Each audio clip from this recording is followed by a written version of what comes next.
President Biden is making a stop in Durham next week. He will highlight what is happening at Wolfspeed, the first stop on his Investing in America tour. Wolfspeed makes semiconductors using silicon carbide, a material used more and more often in high-tech items, especially electric vehicles. Joining us now only on WRAL, CEO of Wolfspeed, Greg Lowe. Greg, great to see you. We talked to you last year right after you were at the White House during the signing of the CHIPS Act. The president is taking notice of what's happening at Wolfspeed. Well, absolutely. And thanks again, Debra, for having us tonight, or having me tonight.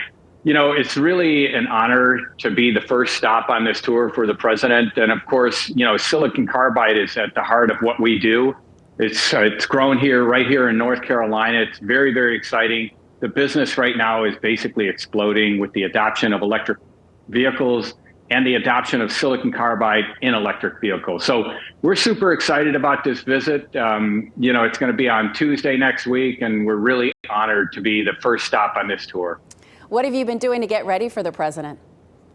A lot, I can tell you that. This is not an easy task, but you know, the main thing is investing in North Carolina. And we announced an investment, you know, in Siler City in Chatham County of multi-billions of dollars. We did that in conjunction with NC-A&T, where we announced a joint research and development project together with A&T. So we're super excited about that. And I think that's part of the reason why the president is coming down, you know, because, you know, we stepped up early in the game here and decided to grow our manufacturing base here in North Carolina. All right. I'm sure you had the vacuum cleaner in your hand. It was, you know, tidying up the place. But $5 billion, you just talked about an investment, a new plant in Chatham County, 1,800 jobs.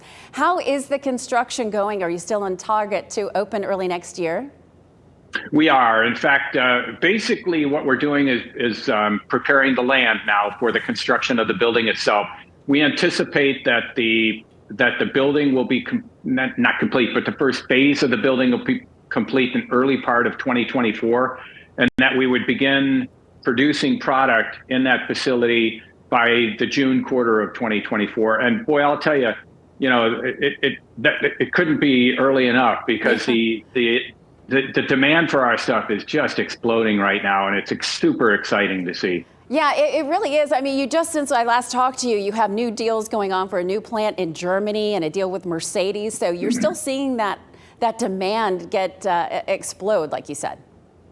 You know, the adoption is off the charts. And, you know, what's happening is a transition in the semiconductor industry in power electronics from silicon, which has been used for the last 50 years, to silicon carbide. You know, there's a whole place in California named after Silicon Valley. Right. Well, here we are, you know, producing silicon carbide, and that is overtaking silicon. And I got to tell you, Debra, it's kind of fun. You know, our company headquarters is on Silicon Drive. And everyone always asks, well, why don't you change it to silicon carbide? And, you know, my response is really simple. You know, I like driving over silicon every morning. I like that little dig. That's good.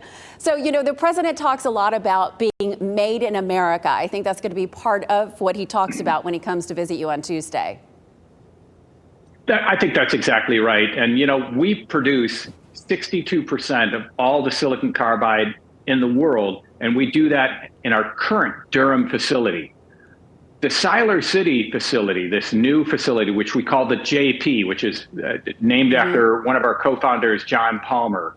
So we call this facility the JP, will actually be 10 times larger than what is currently the world's largest silicon carbide factory.